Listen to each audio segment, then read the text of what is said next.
Hi guys, welcome back to my channel.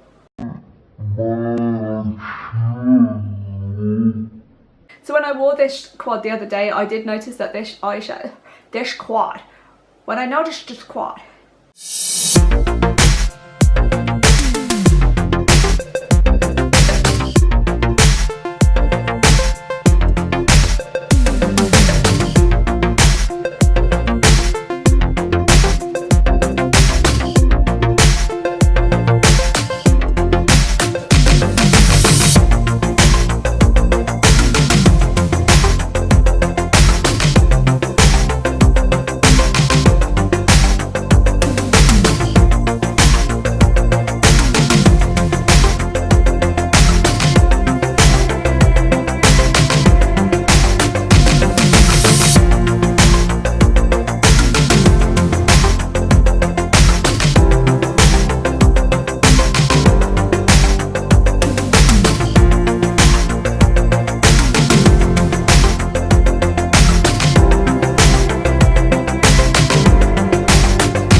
Hi guys, welcome back to my channel. Firstly, can I apologise for the rubbish lighting? The sun went behind a big rain cloud as soon as I hit the record button, so the lighting might be a bit off in this video. So firstly, I'll apologise for that. Today I am going to be talking about this relatively newish eye quad. It came out a couple of months ago, and this is from Sleek Cosmetics. This eye quad was sent to me to review, but as per usual, all the thoughts and opinions that I'm going to hear in this video are completely my own and 100% honest. So with that being said, let's get into it.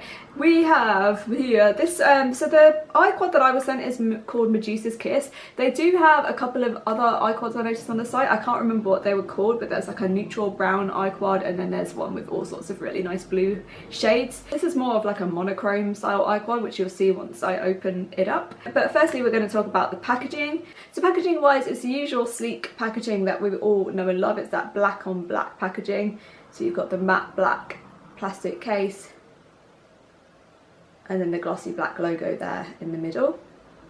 And it is a relatively thick quad from the sides, but it's still quite compact as well.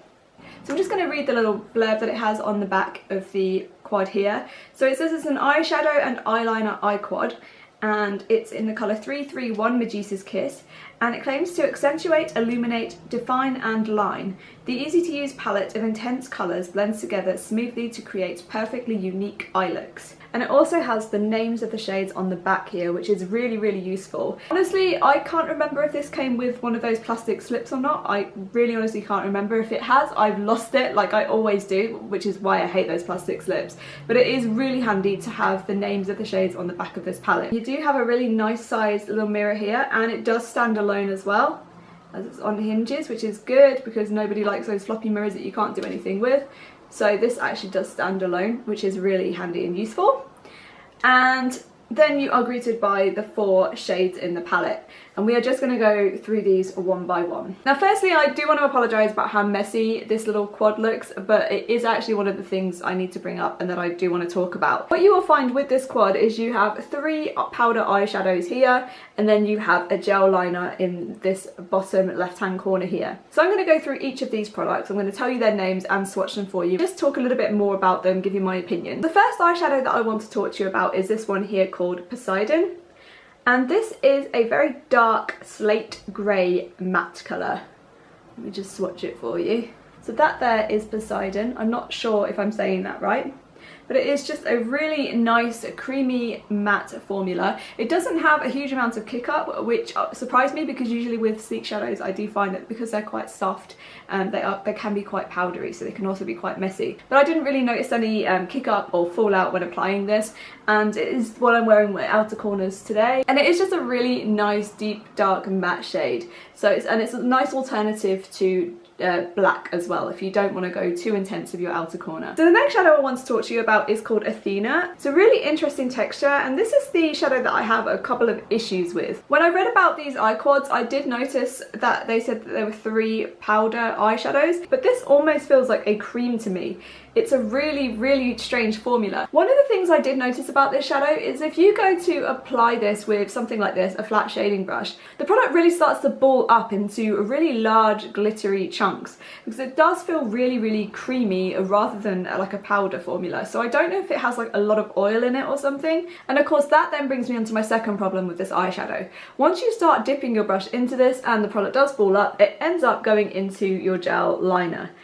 And as you can see there, my gel liner is just completely covered. So that's another issue I have. This shadow gets everywhere, which is why this quad looks extremely messy. Now you can remove these chunks from this eyeliner, and I will talk about that in a moment, but I just want to stick with talking about this silver shadow.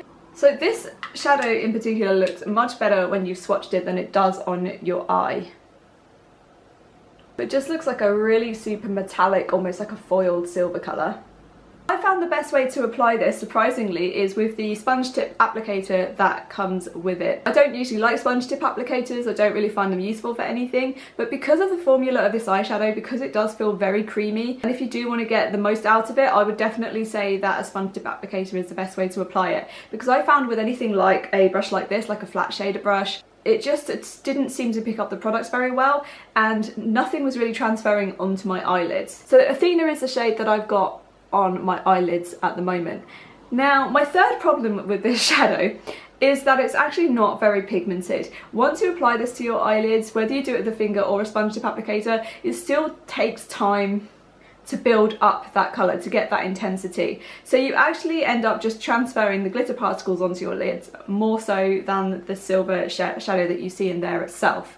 So even though it actually definitely swatches much better than it applies to your eyelids. I have used MAC's Painterly Paint Pot as a base today, and I definitely would recommend using a primer or a base with this shadow. And another thing I noticed about it is that it does move around, and I don't really have that problem with eyeshadows. Like, I've never really had a problem with eyeshadows moving around, very rarely. But I feel like because this is so creamy, it does tend to move around. So when I wore this quad the other day, I did notice that this eyeshadow in particular did move around after about 5 hours. So the colour started to kind of move upwards, and I found glitter particles falling all down my face. In fact, throughout the day I just found more and more glitter particles falling down my face, and I've got some right now as well. I can see them on my nose and my cheeks. So that's just something else to be aware of. It does move around a lot. It's not the most pigmented shadow. It is quite a strange texture, and it does make a lot of mess in this quad. So overall, I feel like this shadow, which should be the most exciting because it looks really exciting in the quad, I feel like this is the biggest disappointment in this quad. So the next shadow in the quad here is called Pegasus, and it's just a shimmery white base shadow, and I'm only wearing this in my inner corners today. I didn't actually apply a brow bone highlight because it is quite shimmery, and you do get more shimmer than colour payoff again with this shadow, but it is actually quite a pretty inner corner highlight. There it is swatched there. I'm not sure if you're going to be able to see this very well on my skin tone, but it's just a very pale white shimmery colour, great for inner highlights. I don't have much of a problem with this shade. It's not super pigmented. Like I say, you do get more shimmer than you do colour payoff, but it does look really nice in the inner corners. Again, it does feel nice and creamy, and you don't seem to get much kick up either. So the last product that I want to talk about in this palette is this eyeliner called, is it Serpentine or Serpentine? I'm having a moment. But it's this gel liner here, and it's just a black gel liner. It's, again, I have a couple of issues with it. Firstly, the pros, it's a very easy formula to work with. It's extremely creamy, and it glides onto the lash line.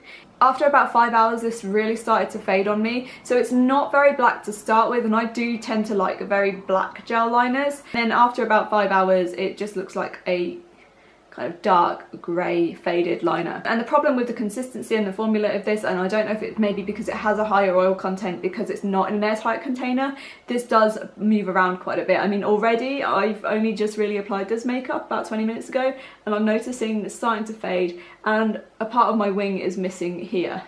So it's not the best performing eyeliner, to be honest with you, and it's really not going to last all day. So I applied this eyeliner using the little brush that comes in the quad with it. And I know it's only one of those kind of freebie brushes, but it isn't a very good brush, to be honest with you. I don't know if you can notice here, but it actually splits into 3 when you use it. It's not very stiff. And it's very flimsy, so it makes eyeliner application a little bit hard. I would recommend using a Real Techniques fine liner brush or a MAC 266, because I really struggled to use this. It really was a nightmare to apply. I'm just going to fix. So although I think it's really awesome that they've included a liner brush in here with it, it's really not the best tool to apply this product with, in my opinion. Now, in regards to getting the fallout from that silver shadow out of this eyeliner, what I tend to do is I kind of scrape the top layer off, like the top layer of product. And I know this is a waste of product, but this is the only way I found to remove that gel liner. And then what I do is I take like a tissue or a baby wipe and I just wipe off that excess. And that's how I remove the fallout. Now the problem is with this is that even though it's a reasonably priced quad, it's $5.99 for 4 shadows, well, it's $5.99 for 3 shadows and an eyeliner. It's you are wasting product. You're always going to have to scrape off that top layer of eyeliner. So if you're not comfortable with buying something and you're going to have to waste quite a bit of this product every time you use it, that's just something to be aware of. So really the layout is a real issue for me. I think it looks really beautiful, really aesthetically pleasing, and I understand why they've done this kind of layout. It's just a very messy quad. You end up having to waste product. And the main cause of the problem is an eyeshadow that doesn't even perform particularly well. I mean, it's already starting to wear off around the top of my lid here and here as well.